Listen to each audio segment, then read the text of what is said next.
for being here today. My name is Lydia O'Connor-Butler. I'm a paralegal here at Leigh in the firm's international department. So today we are joined by an absolutely incredible panel to discuss the fast fashion industry and its harmful impacts, in particular on Black and brown women around the world. Events this year have really compounded the unfair practices and irresponsible behaviours of multinational fashion brands who, in their pursuit of making and selling clothes for as cheap as possible, incentivise the erosion of workers' rights. We have seen, for example, the financial burden of the pandemic being pushed onto the most vulnerable people at the bottom of the garment industry supply chains, as billions of dollars worth of orders have been cancelled, meaning workers were not guaranteed wages for work they had already completed.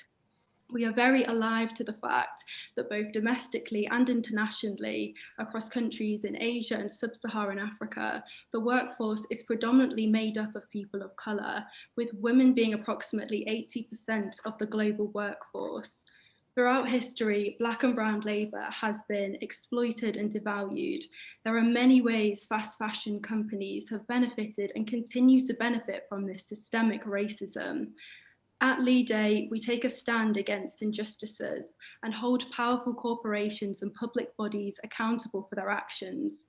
Leigh BAME and women's committees are therefore extremely honoured to welcome the panel of leading experts in this field today who will delve further into the issues with the fast fashion industry and the relevance in understanding race and gender at the intersections of this. I'm now going to pass over to my wonderful co-chair and colleague, Elizabeth George. Thanks very much, Lydia. I'm Liz George. I'm an employed barrister in the Employment Discrimination Department at Leigh. I've spent the last 3 years now litigating against fast fashion retailer Next. My focus has been equal pay, and I don't think I had fully appreciated. I knew they had an equal pay problem, but I hadn't appreciated the extent of what is a systemic exploitation problem in the industry. The chief executive of Next wouldn't agree with me. He said in 2014 he thought it was deeply mean-spirited to use the word exploitation when we're talking about big business and their global supply chains. He said, if you go to China or India or Bangladesh, you'll see countries that are being lifted out of poverty and being provided with work, resources, medical care, roads and security they couldn't have dreamed of 50 years ago. And so you wouldn't use the word exploitation. I have a strong feeling that our expert panel will be using the word exploitation, or certainly won't have a problem with it. Well, we're going to find out. Let me introduce them to you. As Lydia said, they are truly impressive, and I'm privileged actually to be part of this event. So I'll do it in alphabetical order. Our first panelist is Anannya Bhattacharjee. Anannya is an activist. She's been on the front line of the labour movement, the women's movement, the migrant rights movement for 30 years. She's based in India. She's also the international coordinator of the Asia Floor Wage Alliance. That's an international alliance which is led by Asian trade unions who fight for a living wage, freedom of association, and a workplace which is free from violence for the women who produce most of the world's clothes. She is also president of the Garment and Allied Workers Union in North India. They work not just in the textile mills and the garment factories, but they organise in the community with the aim of improving workers' rights. She's written numerous publications and spoken widely on social justice issues. Our second panelist is Kalkidan Legesse, a very successful social entrepreneur who creates businesses that do social good. And goodness knows we need more of those. In 2014, she founded Scarves for Sustainability, and that's a business that brought scarves made by weavers in Ethiopia to the world market, and they used methods of making the cotton that had the minimal environmental impact. those weavers were paid 4 times the minimum wage, so effectively quadrupling the income that was going back to the community that was making the product. In 2015, she founded Sancho's, an ethical clothing store. They're all about ethical, independent brands using materials that are recycled, organic, and regenerative. In 2018, she organised the Slow Fashion Show. I think that was a UK Southwest event, working with local businesses, really inspiring them to put sustainability at the heart of their business model. Now in 2020, she is developing Schwab, I hope I said that right, a digital resale platform for sustainable fashion brands. She's also a published writer. You might have seen, she wrote a piece for The Guardian over the summer. If you haven't, it's still online. It's titled "Racism is at the Heart of Fast Fashion. It's Time for Change." Our third panelist is Meg Lewis. Welcome, Meg. Meg is the campaigns manager at Labour behind the label. I'm going to call it LBL because I keep tripping up on it. LBL is a UK-based campaign group campaigning to improve labour rights worldwide. So they're looking at forced labour, poverty wages, unsafe working conditions, repression of trade unions, to name but a few. And it was their work, their brilliant work, that over the summer exposed the goings on these factory workers in Leicester who are making garments for, amongst others, international retailer Boohoo. Those workers were being pushed to work in unsafe conditions during lockdown, and many, I think, were being paid below national minimum wage. As a result of LBL's work, there was obviously huge public criticism and attention. I think there was an independent investigation finding that the allegations were substantially true. I also saw on Twitter this morning that Boohoo have still to release a full list of their suppliers, and I know that Meg and her colleagues will not be letting up on that. So yeah, truly impressive CVs, and I think I've probably just touched on the tip of the iceberg. So let's hear what they've got to say. And Lydia, you've got our first question, please. So the first question for the panel today is: can you be anti-racist and buy fast fashion? Anannya, if we're able to start with you today, thank you. First, I want to thank Leigh for organizing this event and inviting me here. I find your work very impressive, and I really look forward to getting to know you more. I think of racism as a structural and systemic problem, and it is certainly embedded in the structure of the global economy today. The fashion industry, which is the industry in which I have been organizing for many years, is actually a norm-setting industry. It is as Elizabeth pointed out, it's the industry which developing countries use as a pathway to industrialization. It is labor intensive and employs a lot of workers. The global fashion industry is very aware of this phenomenon, and it is structured in order to leverage workers' social vulnerabilities. We need to understand that the women workers' place in society, in a developing country, in the global south, and with gender biases, the social position that they occupy is a deliberate usage of their social vulnerabilities for the fashion industry's global business model. It's not accidental, it is central to the strategy. So given this, we have to pay attention to the issue of women workers in developing countries as a workforce, as a low-wage workforce that is harnessed for maximizing profits of global brands who are the lead employers of the global fashion industry. So today, the contemporary industry is structured as a global supply chain. It is driven by the brands primarily in the United States and Europe, and they source from supplier factories in developing regions. And they very much determine the working conditions in the supplier factories. So it's not a far away relationship. We see brands as actually the employers of the workers, with the suppliers being subcontractors in the middle. And what we have seen during the pandemic is shocking, irresponsible behavior of the brands who have amassed huge fortunes for decades, now summarily just canceling orders, refusing to pay for completed orders, and in fact, demanding further discounts even on the low prices they give to the suppliers, which is the reason behind the poverty level wages of the women workers. And in the model of the global economy that we are currently operating in, the neoliberal paradigm, it's a paradoxical situation where amassing of profits by global brands is seen as development, yet raising the living wages of women workers is considered as anti-development and inflationary. So we have a very paradoxical situation where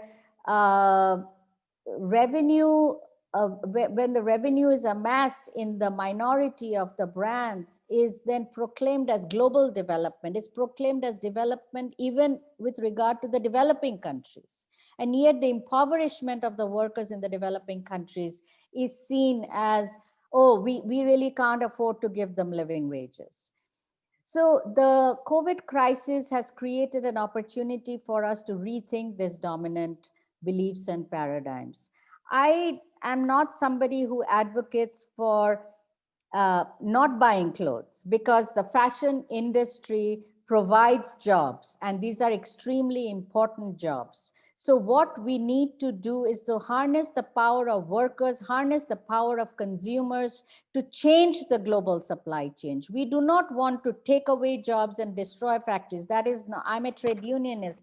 Our work is to preserve jobs and make them decent jobs, not destroy jobs. So that's really important, to recognize the power that consumers have and of course build workers' power. Amazing, thank you so much. Kalkidan, if we can pass over to you. Thank you, Ananya. That's a very powerful and very apt analysis of the situation. And thank you to Lydia and Elizabeth and Leigh for having me today. It's an honour.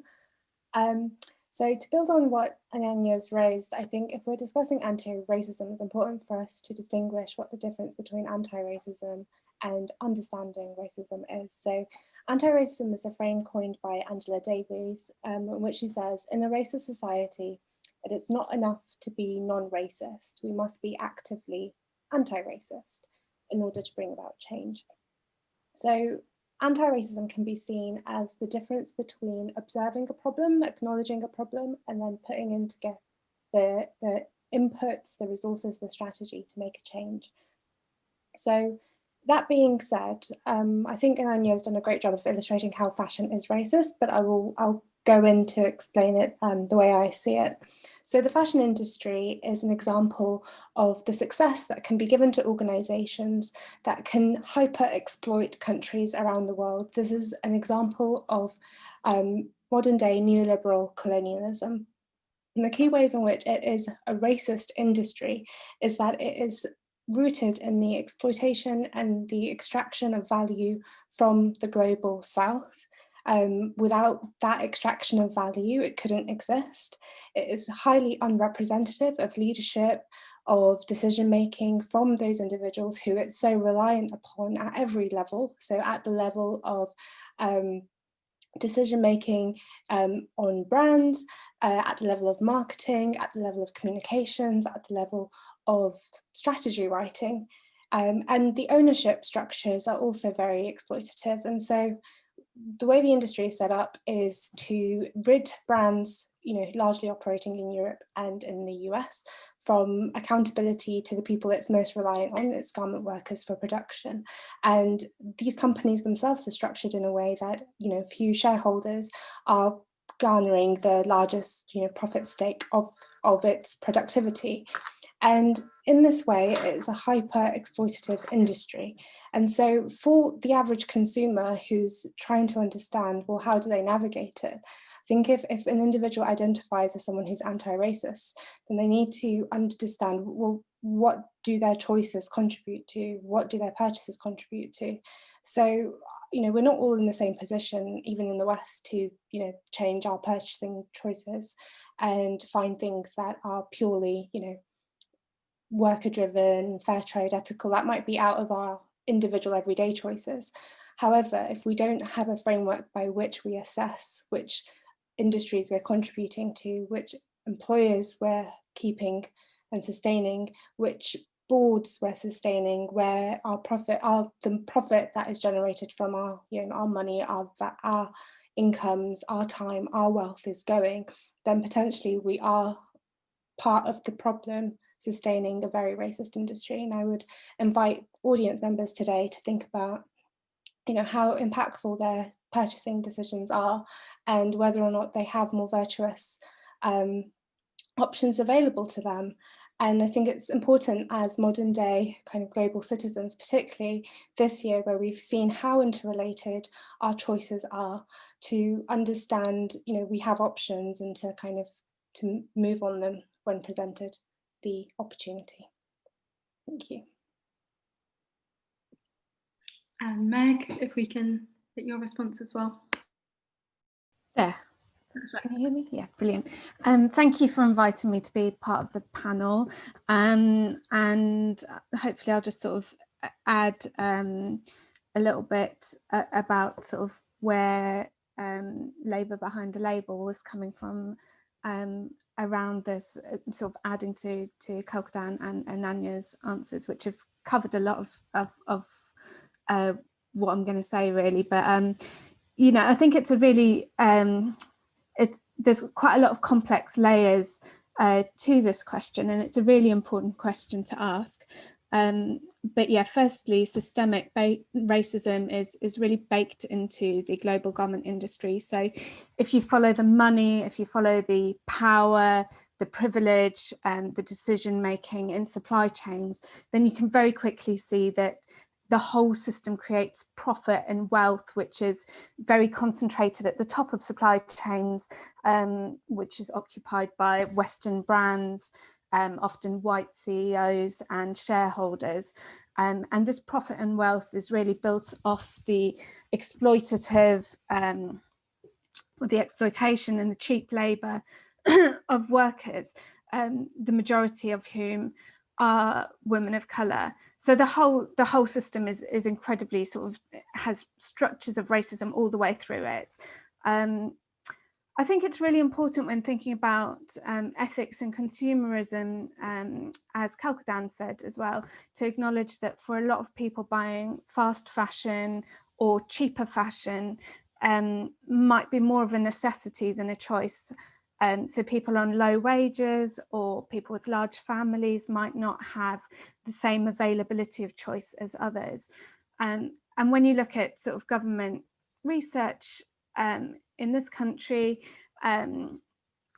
around, for instance, the ethnicity pay gap in 2018 found that the pay gap between white employees and employees from all other ethnic minority backgrounds in London was around 22%. There's also unequal pay and discrimination in the workplace for women, for trans people, for disabled workers, and different intersections of those identities. So it's really important to make that distinction that some people are more equipped to make ethical choices around buying their clothes. And a lot of the time at LBL, this is one of the main questions that we get asked really in different forms is, should we boycott fast fashion? Which brands should we buy from? Which brands are doing a good job? Which brands should we really avoid? And all of these come down to our power as consumers. But that's only one aspect of the power that we hold, and activism is about much more than just consumer power. So there's things like talking about and raising awareness about racism in the garment sector, holding brands to account when they sell Black Lives Matter slogan t-shirts, whilst at the same time have appalling conditions within their supply chains, exploiting people of colour within their supply chains. And I think, in order to make the kind of change that we need to see, and at the speed that we need to see. This is a huge industry, so there's over 60 million garment workers powering the industry. And to see that huge change that we need to see, we have to engage as more than just consumers, so engaging politically as activists, and also I think, you know, ensuring that the question about racism within the garment industry is held up to some of the very powerful actors, so the brands, the shareholders, those actors at the top of supply chains, to ensure that by putting, you know, we're not just putting responsibility onto individuals, that we're taking that that challenge to the people in power. Just unmuting. Thanks, Meg. Second question comes from me, and I think Anannya, if I could start with you. I don't want to pick on the chief executive of Next, but well, maybe I do a bit. But it does seem to me that his words sort of smacked of a kind of an empire mentality. And the second question is, what and you've each touched on it a little bit, but how do you think colonialism has played a part in the industry that we see today? Well, colonialism is, you know, to put it in a very casual way today, you know, is the extraction of value from land of the colonized and moving value to the land of the colonizer. And what we see today is that the development paradigm is defined by the dominant powers of northern countries, accompanied by southern big capital. So I do not mean to say that everything is flowing from the global north. Certainly, a lot of decisions are made there, but there is also acquiescence from big capital in the south. And then this development paradigm is pronounced as science by a hegemonic network of institutions and internalized by governments around the world. So what we see today is a development model which is about deregulation, and in which countries like mine, developing countries, their greatest fear is losing foreign investment, because they believe that the foreign investment is the pathway to development. So this is a colonial mindset that continues. And in this mindset, in an industry like the fashion industry, where you have production happening in one part of the world and consumption happening in another part of the world, we have production and consumption delinked. And this has a very fundamental impact on our society, which is that we see the improvement of labor standards in the producing countries as a cost, not a benefit. So it's always a cost to the production, you know, it's a production cost, as opposed to it, you know, by raising the living wage of these workers, you will be raising the prosperity of the world as a whole.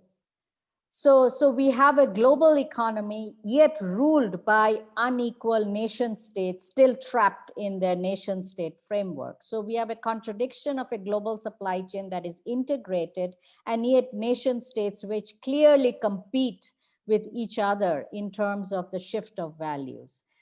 And in the last 6 years, we have seen in regions like Asia, we have seen a sharp increase in attacks on labor, to further incentivize entry of foreign capital, which is considered essential for growth and development.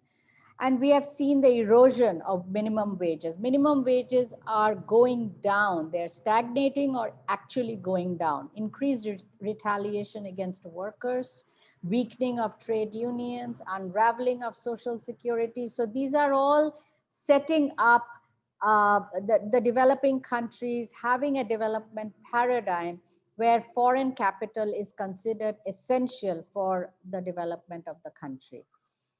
And so in this, as I said earlier, guaranteeing living wage or income security, or social security is posed as anti-development. And yet, through the amassing of profits by the brands, we actually have value that is being shifted from the developing countries to the countries of the brands. So in the global supply chain, we have complete control by the brands. And in this, we see the wages are at best at minimum wages, which are already on a downward slope. Freedom of association is denied, and we see an outsourcing of the risk of the brands to the developing countries. So if we think of, you know, colonialism as a movement of values from the colonized to the colonial countries, that has not stopped, and the fashion industry definitely exemplifies it by the brands denying decent work to the workforce that produces their goods. So this is how I think that at least it's a different type of colonialism, but the values of it, the principles that rule it, continue to hark back to the dark past. Yes. Cool. Thanks very much, Anannya. Kalkidan, over to you. Thank you. Anannya, I just want to be the first to say it. I think that's one of the most coherent and powerful ways I've heard this described before, and what a joy it is to kind of share this panel with you. I'll just add two things to what you've said. One is that colonialism laid the framework for very homogenous supply chains in the large part of the global south and the developing world, insofar that countries have learnt to optimize on products like cotton or coffee or sugar, whereby it's always going to be challenging to hold value, and because it's a competitive product that can be easily replaced. And that is one of the kind of the structures of colonialism by which extraction was focused on lowering unit costs, maximizing production at the expense of human labor to create value for the colonizing country.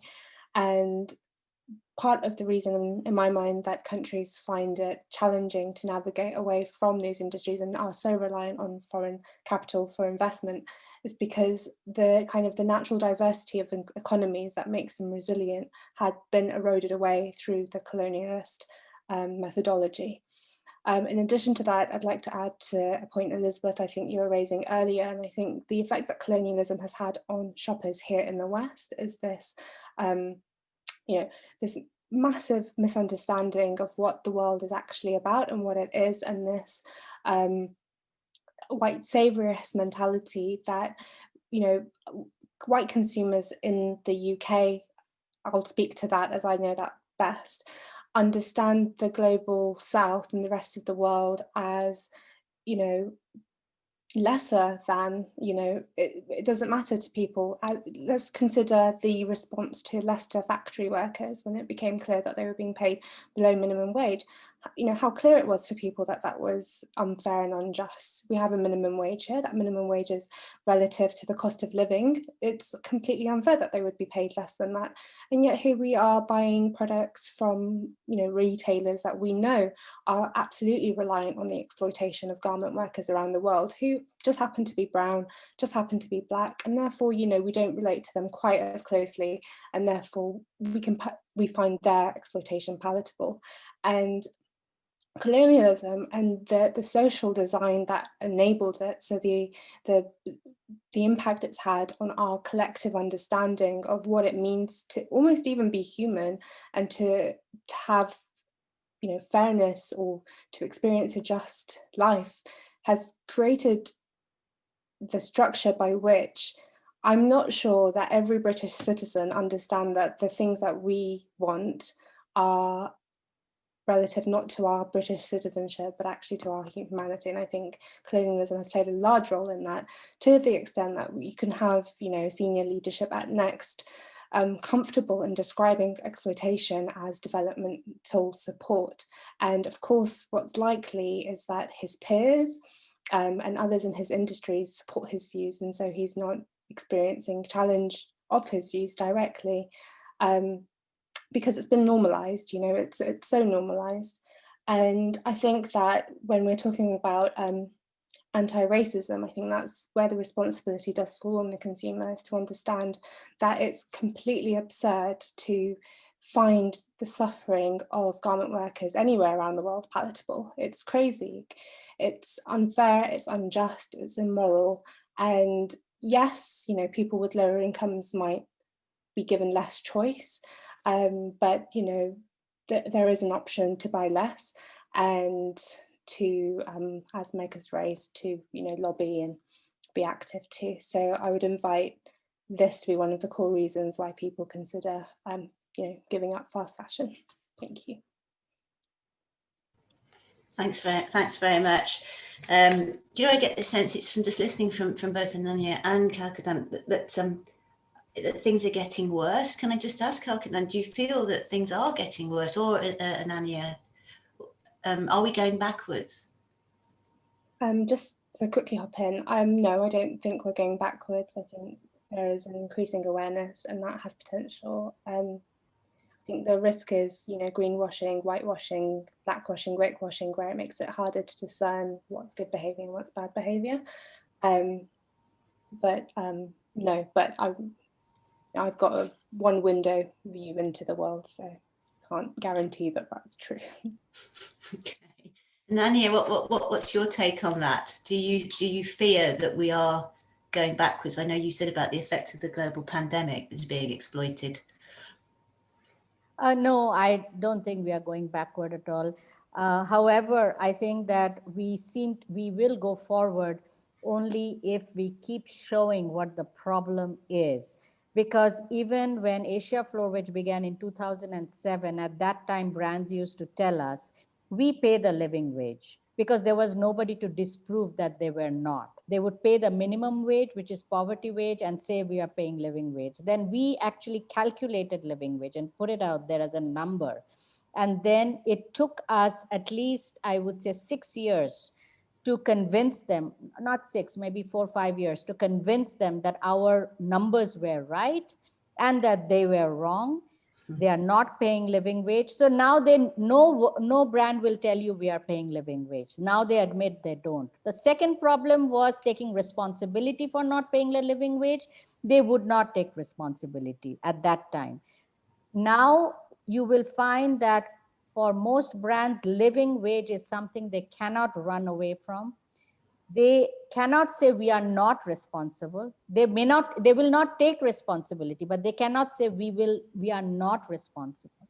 So the thing is that pinning down these things are extremely important in our awareness, in our campaigns. Political rhetoric is extremely important because that's sort of the big ideas language. At the same time, we have to make concrete research, concrete attacks on misinformation, so that we are very clear to the brands what you are not doing and what you should be doing, which cannot be a conceptual demand. It has to be a quantified demand. It has to be actionable. And then we can build the power to make it happen. Thank you. Meg, I haven't forgotten you. Do you want to respond to the question about how colonialism has brought us or has fed into where we are now? Yeah, sure. Just interesting hearing that discussion as well about whether things are moving forward or backward. And one of the things that we were reflecting on recently is during the COVID crisis, when everything stopped, I think sort of in those initial 3 months, there was a real wave, I think, of people, not just within the garment industry, but within all sorts of industries, seeing this pause to consumerism and thinking, oh, maybe, you know, there's a chance to rebuild in a different way, and people can really see, you know, all of the problems which this system has caused and all of the inequality, and maybe now will be a real chance for people to sort of redesign everything and work in a different way. But at the same time, you know, there were meetings going on from brands at the same time, talking about how they could, how they could in the future sort of lower their responsibility even more, or cut off their obligations to suppliers, so that in the future, they wouldn't even be held to account for cancelling orders after breaching contractual agreements and things like that. So I think that, things are moving in the right way, but we can't become complacent, because I think that there's a lot of interest in keeping things the way they are as well. But yeah, in terms of sort of thinking about colonialism as well, I think there's a real sense from many Western brands and governments as well, a sense of entitlement to the production of goods for very low prices, and accessing cheap labour, which falls far short of living wages. And I think, this neo-colonial attitude is a huge barrier to achieving progress on wages or human rights within the industry. And just thinking about the brand's role in this, brands are not just sort of passive beneficiaries of low wages or low worker protections in some supplier countries, but by chasing the cheapest labour around the world, they are incentivizing wages to be driven down, and they're incentivizing the erosion of workers' rights. So it's really sort of a system that brands are very actively involved in, and just thinking about sort of government aspects of this as well. So you can see how colonial arrangements or relationships still echo through the garment industry in the present day. So recently DFID, or now the FCDO, announced funding which would be given to brands to strengthen vulnerable supply chains. So this was in the wake of COVID, sort of seeing the disruption to supply chains and the disruption to workers. And the solution was to funnel this funding to work with brands on their supply chains. And again, talking about brands' active role in how supply chains are intentionally vulnerable.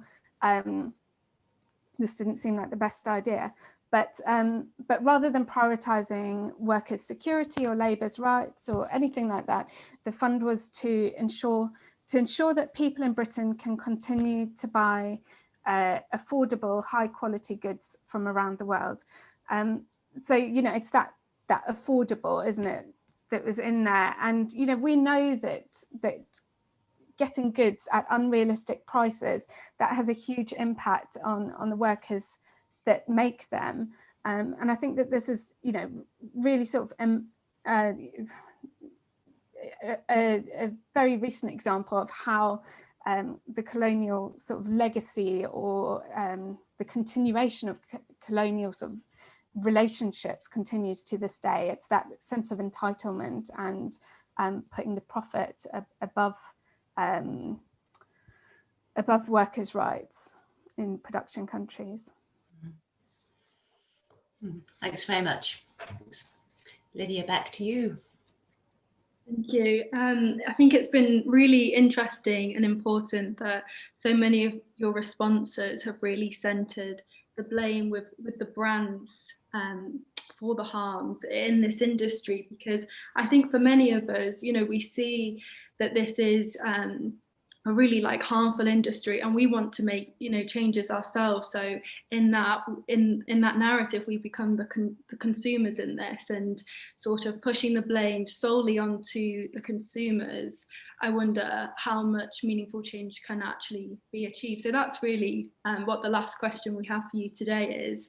Moving forward, what do you think is necessary here to incite change? And I know you all work in this area and have made incredibly positive contributions that have resulted in change. So it would be great to hear about your work a little bit further, maybe challenges that you've had in inciting this change. I think Kalkidan, if we start with you this time. Thank you. Thanks, Lydia. I think there are so many different answers to that question, and I'm just trying to think which one to begin with. But I'll focus on my work, if that's okay with everyone. So, you know, 5 years ago, I thought the best way to kind of drive change is by shopping ethically, you know, fair trade products, sustainable garments, you know, recycled garments, everything. And that's why I set up Sancho's, so that people would kind of stop saying, I don't know what to do, because then we could just be like, well, here it is. You need a pair of underpants. Here's one that's dyed with turmeric, made using sustainable bamboo, that we will repair for you within a year. So, you know, it's never going to go to waste. Do you know what I mean? And I felt that that was a solution for consumers. It's been good. I'm, you know, really proud of Sancho's and what we've accomplished the past few years in particular. But there is a growing concern I have with kind of buying or selling our way into a more sustainable, more equitable economy, because there is a constant interplay between needing to continue the business and review the business so it can be more sustainable. And what that pushes us to do, although I think, you know, we're very good at making the right decision, is make decisions that aren't in the interest of the collective good. And having done an increasing kind of level of research on this, I think really there is an issue with the business model of retail, essentially. And I think there's a growing understanding of circular economies, which is just essentially the understanding that, you know, we need to have industries that exist within our planetary boundaries. So we can't just assume infinite resources, because there aren't. And if you consider that within fashion, like fashion makes no sense, because there are so many things that are created, like garments are created, and then as soon as somebody has worn them once or twice and sometimes never, it's completely discarded as though it has no value.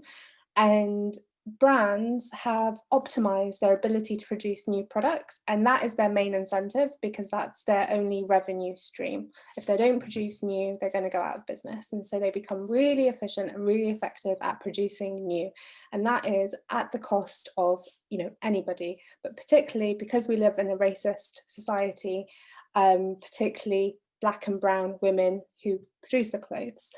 And until, in my mind, until they can find a way of capturing the long-term life cycle value of their clothing, they aren't going to have any direct incentives to change their business models.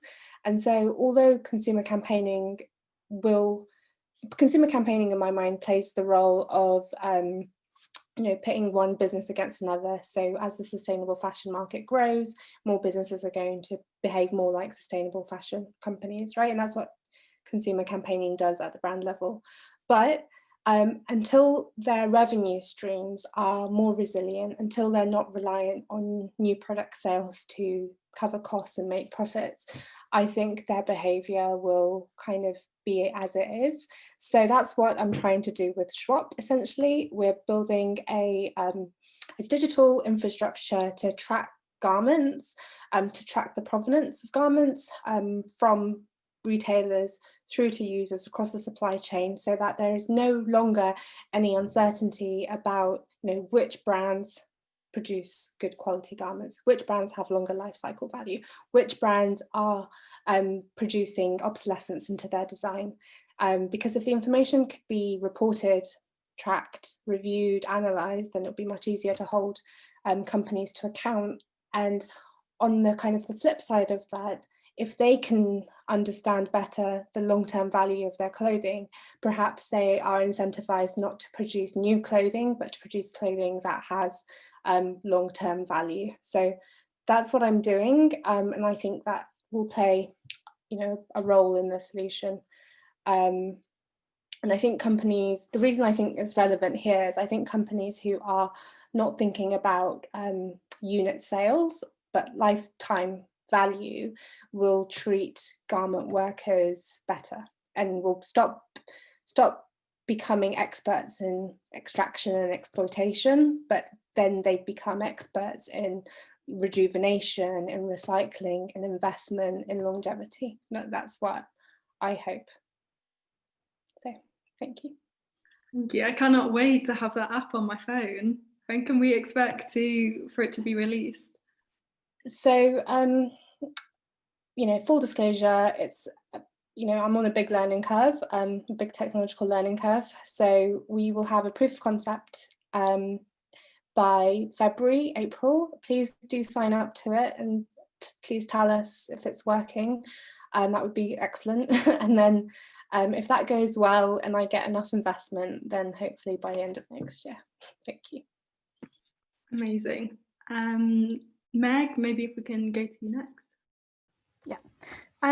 Yeah, just building really on what Kalkidan was saying about collecting data. I think one of the key things that we need to do urgently is collect much more data in the whole of the garment industry, and we need much greater transparency in the industry. So at the moment, brands distance themselves from the conditions in which their clothes are made, and that really allows them to carry on profiting and preserve their reputations, and their bright and shiny shop fronts are a million miles away from the conditions in which the clothes are made. So we need much more than just a label than, such as made in Cambodia. We need to know who the workers are, how much they're paid, are they able to join a union, how are their rights protected at work, is there a pay gap for women workers or migrant workers, are they able to take time off? So these are all the things that we need to start getting that information, because I think Anannya and Kalkidan have mentioned that idea of having the solid information, because I think people are very used to hearing, I think, and to an extent where I think people have become quite desensitized to hearing about sweatshops and poverty wages and exploitation in the garment industry. But if we were able to sort of share more concrete information about each brand and figures of how much workers are paid, then it makes it more real for people. And I think that that's what we need. And it also means that we would be able to hold brands to account much more, because unless you know where brands are producing and what is going on in their supply chains and what human rights violations that there are, you can't challenge it. I mean, we know that these things are going on, but it's only when we get solid information that we can actually challenge it. And we need brands to radically change the way that they act in the garment industry, and we need them to make the kind of changes that we've been led to believe are impossible. That the sort of the story of capitalism and consumerism is it doesn't allow for living wages, really. It doesn't allow for, we're kind of led to believe, like, yes, this is inconvenient, but this is the way it's always been, and this is just how it has to be, and you can't expect us to sort of dent our profit in these ways. But we need to demand that, and we need to see brands putting workers' lives and livelihoods above their profits, and that needs to start happening. And the other thing I think we must work towards is having more legislation to protect workers, and legally binding agreements to ensure that workers are protected in law, and through international agreements, to make sure that brands can be held to account for the human rights in their supply chains in different countries, because it's a globalized industry. We need globalized responses to ensure that brands can be held responsible in the consumer countries for what's going on in supplier countries. So these are the kind of changes that we need to see. But it's a huge there's a lot of problems, so there's a lot of work to be done. But I think that it really starts with greater transparency, because then we know a lot more what we're working with. Thank you very much. And sorry, just to say, we are getting quite a few questions rolling in, so thank you everyone for submitting those. It's not possible for you to speak when you're asking the question, so the raising the hand function, it won't actually work. So if you can just put the questions into the Q&A button, that would be much appreciated. Thank you. And Anannya, if we can now turn to you with this. Yeah, I think Kalkidan and Meg have said a lot of excellent and inspiring points. I think we really have to we have to get rid of this idea that it's normal to make extreme profits, and that poverty in regions of the world is normal. I think there is sort of a normalization that has happened on the paradoxical placement of profits is development and living wages is anti-development. We need to really get away from this internalization that a lot of people have done.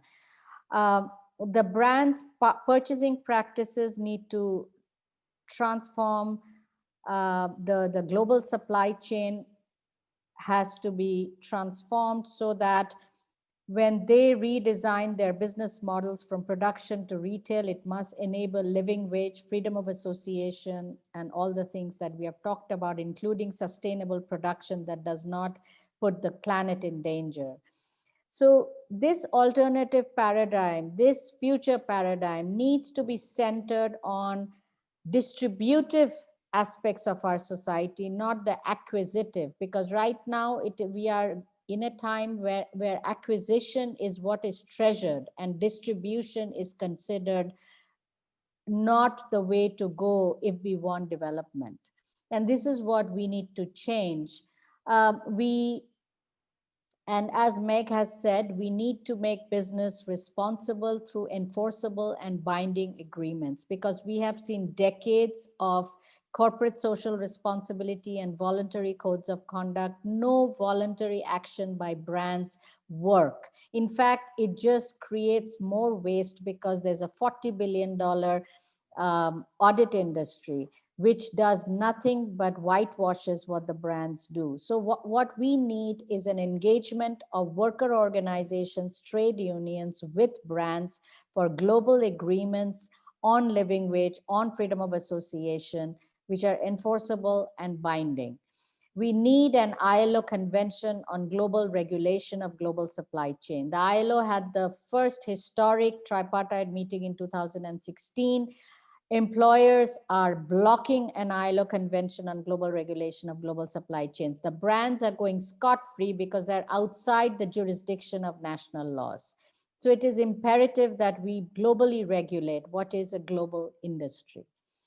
We need to, I do see signs during COVID of more people being aware of the destruction of the planet, of how we are over shopping, the importance of recycling and upcycling. I'm seeing in the discursive world, it's not yet mainstream, but there is sufficient people talking about the dangers to the planet, not just the environment, but human rights is also a part of the planet. So there's definitely an appetite for thinking along different lines. But I would say we are at a fork in the road, because the next 3 years are going to be critical for developing new paradigms of distributive justice, which are led by workers' movements, non-traditional labor organizations, labor and environment coming together, and all kinds of alliances. But I feel like there is a fork in the road, and there is a next 3-year kind of opening for us to redefine things. Things are in flux. The pandemic has really thrown us into a place of rethinking. So if we can utilize that, that would be valuable to do what we have wanted to do for decades. Our agenda has not changed. It's just that there may be more openings for this discussion today, I feel. Okay, thank you. And Anannya, you sort of answered one of my questions there, because I've sort of been reading the reports, the corporate responsibility reports, where they're talking about, we're auditing 80% of our tier 1 factories, and I'm thinking, gosh, but it sounds to me like that I think you referred to it as whitewashing. It's just how I did think, well, how deep can that audit be? And then you look at the sort of the numbers of staff compared to the numbers of factories and mills down the chain, and you think, well, it couldn't possibly have any substance to it. And that seems to be what you're saying is happening on the ground. Yes, yes. And I'm not just saying that. This is now an established fact. I think there are many people saying it, including brands. Brands themselves admit it, but they continue the practice because it helps their reputation. Yeah, yeah. Okay, I'm pleased to say we've had a lot of questions, and I'm just going to try and get through them. I think we're doing well for time. Everyone was very, very good. I didn't have to do any coughing or anything of polite interrupting. Let's start with this one. This is something that's close to my heart. So women within the fast fashion industries and other factory jobs, particularly in the global south, are often subject to horrific cases of sexual abuse within the workplace, alongside other layered forms of discrimination and exploitation. What work is being done to tackle this, and what can consumers do to help prevent it? I don't know who wants to kick off with that. I can speak to it. Yeah, because please go ahead. Yeah. So in Asia Floorwidge Alliance, we have taken up the issue of gender-based violence and harassment in a very serious way for the last, I would say, 3 years. And we have always been led by the fact that these are mostly women workers. Our living wage definition is the only wage definition that is out there today, which takes into account unpaid care costs. The gender-based violence and in the gender-based violence and harassment work, our theory is that we use a spectrum theory in defining gender-based violence, which is not only the sexual assault that can happen, but really what we call it gendered industrial relations. So there is a gamut of factory practices which are in place because the disciplining of low-wage women workers is important for this industry. So it's gendered industrial relations, and part of that is the sexual violence which does occur. But all of this is part of disciplining women workers and practicing industrial relations in order to produce things the way the brands want them to be produced. It's a conscious decision. However, it's very, very important to understand the merits of what is happening out there to remedy this. Brands do these factory-wide management trainings, which have been completely useless. They have not worked. They also cherry pick workers to train them. It's not, you can't do this huge, not huge, you can't do this few days of trainings in a factory and then assume that things are going to change. This is in the fabric of production. So what we believe is that we need an agreement with brands and suppliers, and enforceable and binding agreements with brands and suppliers, along with trade unions, which are led by women workers, or workers' organization led by women workers, for the explicit prevention and elimination of gender-based violence, not always at the big factory level, which is of course there, but at the production line, where every day, daily, women workers are facing male supervisors or mechanics whose only way to discipline the workers and get the production out in time, they have a target, they also have deadlines. The only way they can do it is through this harsh discipline.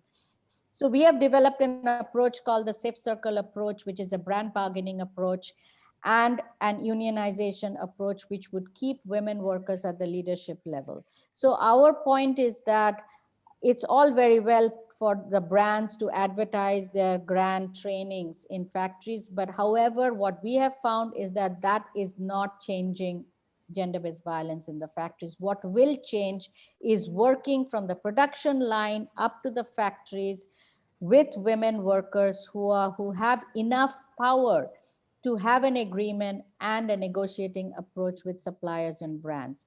there's not enough time to discuss this, but this is the kind of solution that is needed. Kalkidan, Meg, do you want to add to that? Yeah, I was just going to say, yeah, in one of the initiatives that has been implemented fairly recently is in Lesotho, which introduced binding agreements, as Anannya was talking about, between brands, unions and women's rights organisations in order to tackle sexual violence within the factories, and that framework was based on the Bangladesh Accord, so having a binding agreement involving workers' groups, involving unions, and also involving workers and unions within the governance and the implementation of the agreement. And I think that that's where you begin to see real changes, where workers are involved within the solutions, and that's where you see people being able to trust the initiatives that are put in place as well. So that was last year, so you know, it's a promising start and hopefully a good example. I just wanted to add that for consumers here who want to be aware of any gender rights or human rights violations, a really great resource is the journalist Annie Kelly at The Guardian, who writes regularly on human rights violations and gender violations around the world, in the fashion industry in particular. And I also just wanted to add, you know, leadership at every level should be representative.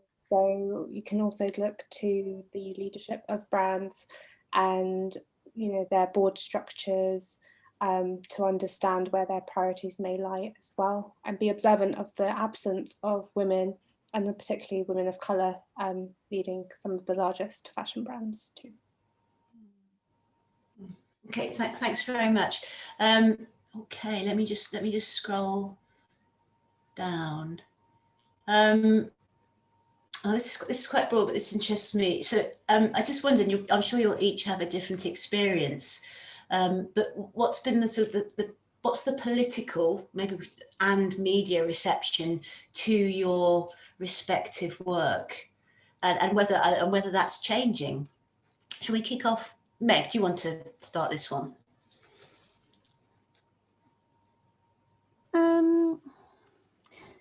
Oh, I'm trying to think there. Well, generally, you know, there's a good level of support, I think, for the work that we do, in terms of sort of politically and media. It's generally a cause that people can, you know, get behind to a certain extent, and then I think it becomes a little bit more difficult to get people really engaged with what some of the solutions might be, particularly thinking about politically. So if, for instance, we take the situation in Leicester recently, where we released the report into illegal wages and sort of covered safety breaches and exploitation in Leicester, and that was over the summer. And we got, I mean, a huge media support around that, and generally a high level of support from MPs and everyone. But then when you start looking at some of the solutions, so when you start drilling down, you know, what's behind some of these issues? Okay, cuts to public services mean that regulation has gone down in the last few years. So also hostile environment policies mean that for many people working within the factories, speaking out about the terrible conditions just wasn't an option, because people were scared that their immigration status would be used against them. We also had, you know, the inspections were mainly focusing around immigration raids rather than rooting out illegal work practices and protecting workers. So I think that there's a base level of support, and then when you start looking at actually the the solutions to this and some of the work that needs to be done, it goes across so many different issues, really. And we're talking about, in the UK case, talking about Leicester still, we're talking about sort of social deprivation and joblessness and access to decent work, and how the hostile environment policies play out and push people, like make people vulnerable to exploitation. And then I think that support sort of drops off a little bit, because those are some really big changes that we need to make, and they touch on so many different areas. So I think it's quite complex. And again, sort of looking at the global garment industry, I think people are very supportive of the type of campaigning that we do, but then when it moves to, we're so reliant on consumerism, aren't we, really? Like, it's not just brands who have got used to getting cheap goods. We're all used to getting cheap clothes and cheap goods at unreasonable prices, because that's how I think people have become conditioned. So when you start thinking about actually the tangible changes that either brands might need to make, buying more expensive goods, or people paying additional costs or cutting down on how many clothes they buy, then it becomes a little bit more complex again. But I think generally it's moving in the right direction and people are engaging in those conversations. It's just about moving people to that next step of doing the work. Thanks very much. Kalkidan, what about the response that you had? I'm afraid I'm trying to understand the question. So the general political, it's basically what's been the political, and I think maybe or media response to the work that you're doing. I think that because of the way this year has gone, because of our kind of the time that we've had at home, the access to information that we've had, the way the connections between different kind of social and political issues have become clearer, more visible and more accepted by more people have been, there seems to be kind of an uptake in definitely media attention, and then I think also political attention too. But I am cautious about either of these as a tool for change.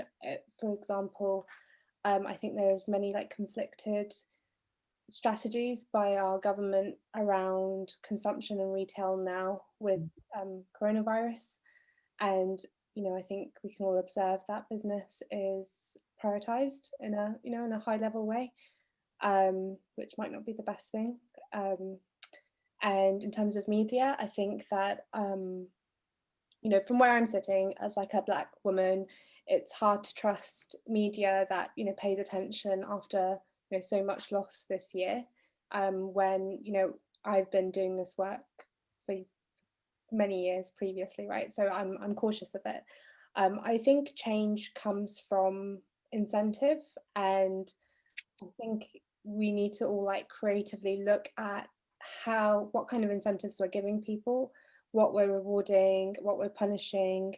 That's why transparency is so important, because with transparent reporting from organizations, you take accountability and you put it more directly between consumer and brand than it otherwise would be. I think that's a really great tool.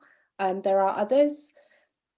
So so for example, with Schwab, I think the potential is a value creation in the marketplace, and to incentivize access to a new type of value, as opposed to try to encourage brands to kind of self-castrate themselves. Yeah, so I don't know. I'm just cautious of it all, if I'm honest. But I sit from a particular perspective in this.